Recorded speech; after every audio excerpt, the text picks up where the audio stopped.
গোপাল, যাচ্ছে গোপাল, ভাবছে গোপাল, হাসছে গোপাল, আসছে গোপাল, যাচ্ছে গোপাল, ভাবছে গোপাল, হাসছে গোপাল। যুগের পরে যুগ কেটে যায়, মানুষ তাকে ভোলে না। যুগের পরে যুগ কেটে যায়, মানুষ তাকে ভোলে না। চলে না রে, চলে না রে, চলে না রে, চলে না, চলে না রে, চলে না রে, তাকে ছাড়া চলে না। কে সে? পরিচয় কীর্তন, হাসির রাজা, জ্ঞানের রাজা, রসিক রাজা গোপাল ভাঁড়। হাসির রাজা, জ্ঞানের রাজা, রসিক রাজা গোপাল ভাঁড়। একদিন মহারাজ কৃষ্ণচন্দ্র এবং রানীমা রাজসভাতে সেজেগুজে আসলো এবং সেদিন সকল সভাসদকে রাজসভাতে হাজির হতে বলেছিল। আর সবাই দেরি না করেই ঠিক সময় মতো রাজসভাতে এসেছিল। সভাকবি বলল, রাজা রানী সবাই আছেন, তাদের মুখ ভারী, কারোর সাথে হয়েছে নাকি ঝগড়াআরি? মহারাজ বলল, না না না না না, আরে ঝগড়া হতে যাবে কেন, কিছুই হয়নি সভাকবি। আসলে অনেকদিন তো কৃষ্ণনগরে কাটালাম, তাই এবার ভাবছি একটু বিদেশে যাব।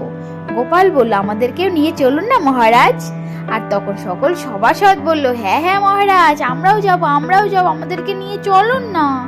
মহারাজ বলল, আরে বাবা, আমি কি ঘুরতে যাচ্ছি নাকি? ঘুরতে গেলে নিশ্চয়ই তোমাদের সবাইকে নিয়ে যেতাম, কিন্তু আমি তো এখন বাণিজ্য করতে যাচ্ছি। রানীমা বলল, আর আমিও তোমাদের মহারাজের সঙ্গে যাচ্ছি। মহারাজ বলল, আমি তো 1 মাসের জন্য যাচ্ছি বাণিজ্য করতে, আজকে বিকেলেই রওনা দেব ভাবছি। আর এই 1 মাস রাজ্যের দেখভাল করবে আমাদের মন্ত্রী।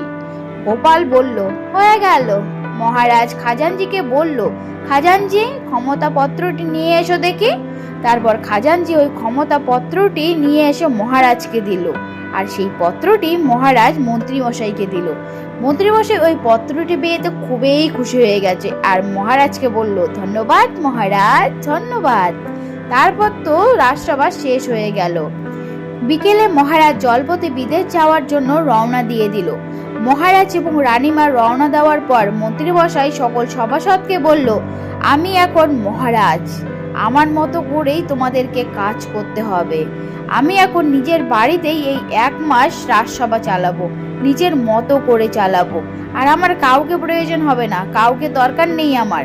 সেনাপতি বলল, আচ্ছা, আমাদের বেতন পাবো তো? মন্ত্রীমশাই বলল, না, তোমাদের আমি কাজে রাখবো না, কিন্তু অযথা আমি খরচা করব কেন মোহর? এই 1 মাস বাজে খরচ একদম আমি করব না, তোমাদের আমার দরকার নেই, তোমরা সবাই অকাজের। গোপাল বলল, এটা কিন্তু খুব খারাপ হচ্ছে মন্ত্রীমশাই, বেতন না পেলে আমাদের সংসারটা চলবে কি করে?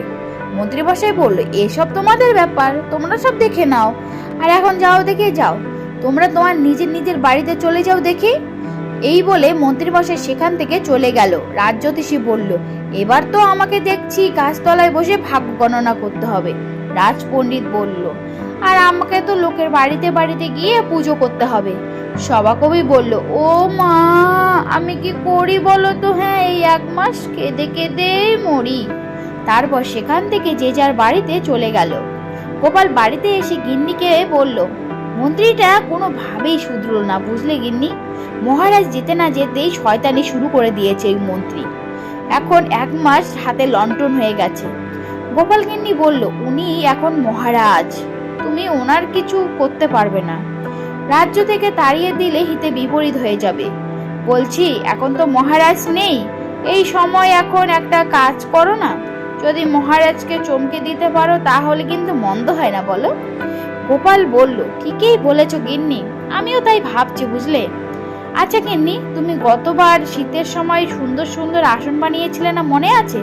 ওরকম আবারও বানিয়ে দিতে পারবে তুমি? গোপাল গিন্নি বলল, হ্যাঁ, কেন পারবো না, অবশ্যই পারবো।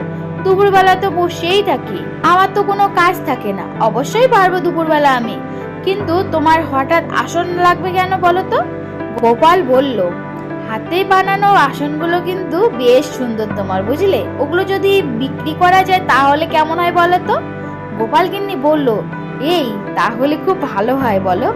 আর শোনো, তাহলে আমি গ্রামের বাকি মহিলাদেরকেও বলি, বুঝলে? শুনে ওরাও তো দুপুরেই বসেই থাকে, তাহলে ওরাও হাতের কাজটা সেগুলো করতে পারবে, আর সেগুলো বিক্রি করে অতিরিক্ত টাকা উপার্জন করা যাবে, বলো?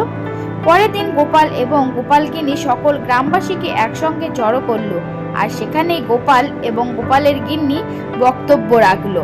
তো বন্ধুরা, গোপাল আর গোপাল গিন্নি তো গ্রামবাসীদেরকে ডেকে মহিলাদের সবকিছু কাজ বুঝিয়ে দিল। তারপর কি হবে সেটা জানতে হলে কিন্তু পরের ভিডিওটা অবশ্যই দেখতে হবে। তো বন্ধুরা, আজকের ভিডিওটা এ পর্যন্তই। যদি ভালো লাগে অবশ্যই লাইক করুন, শেয়ার করবে আর সাবস্ক্রাইবটা অবশ্যই করবে। দেখা হচ্ছে নেক্সট কোনো ভিডিওতে। ততক্ষণে তোমরা সবাই খুব খুব খুব ভালো থেকো। Thanks for watching. টাটা।